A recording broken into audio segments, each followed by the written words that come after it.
Assalamualaikum warahmatullahi wabarakatuh. Perkenalkan, nama saya Bayi Nur Hidayati dengan NIM 2019 008196. Di sini saya memenuhi tugas bisnis internasional yang terkait tentang penjualan jalan tol. Dan yang pertama saya akan membahas tentang tanggapan mendukung atau menolak. Jakarta, CNN, Indonesia, PT Waskita Karya atau Persero terbelit hutang 90 triliun dan bunga 4,7 triliun.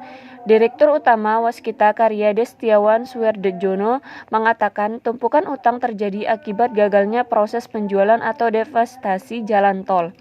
Ia mengatakan harusnya pada 2020 Waskita bisa melakukan divestasi 5 ruas jalan tol yang telah terbangun.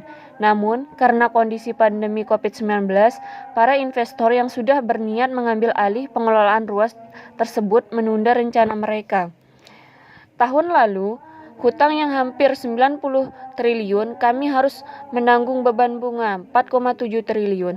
Jadi, memang sangat berat, ujarnya dalam webinar bertajuk mengukur infrastruktur yang digelar Kementerian BUMN Kamis 7 bulan 4. Destiawan menurutkan nantinya 5 ruas tol yang batal terjual di tahun lalu bakal diakuisisi oleh Indonesia Investment Authority atau INA. Di luar itu, Waskita juga menambah ruas tol lainnya yang akan didevastasi pada tahun ini. Penyelesaian devastasi 9 ruas tol perseroan tersebut dapat melepas hutang sekitar 20 triliun perseroan. Jadi, 2021 INA sudah berfungsi dan beberapa ruas sudah dibahas untuk diakuisisi oleh INA. Kalau tidak terjadi, maka ini akan mengurangi beban utang Waskita, imbuhnya.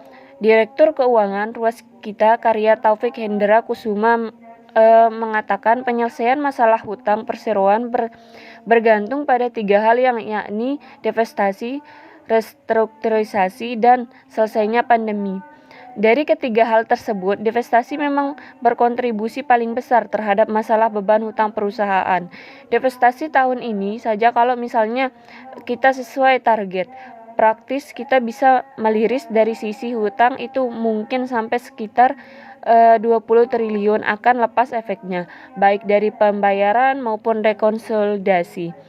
Belum termasuk profitnya nanti, tuturnya. Kemudian dalam hal strukturisasi, perusahaan masih terus berupaya untuk bernegosiasi dengan perbankan agar dapat menekan beban bunga utang.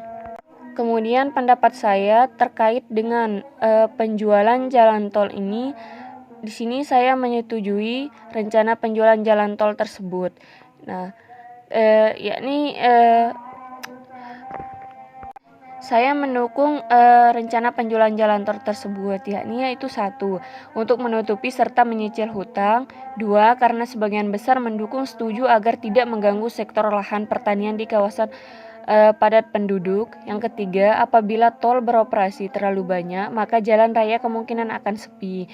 Dan yang keempat, serta berjualan atau berdagang di pinggir jalan sepi jika adanya jalan tol. Sekian dan terima kasih. Apabila ada salah penyampaian mohon dimaafkan. Assalamualaikum warahmatullahi wabarakatuh.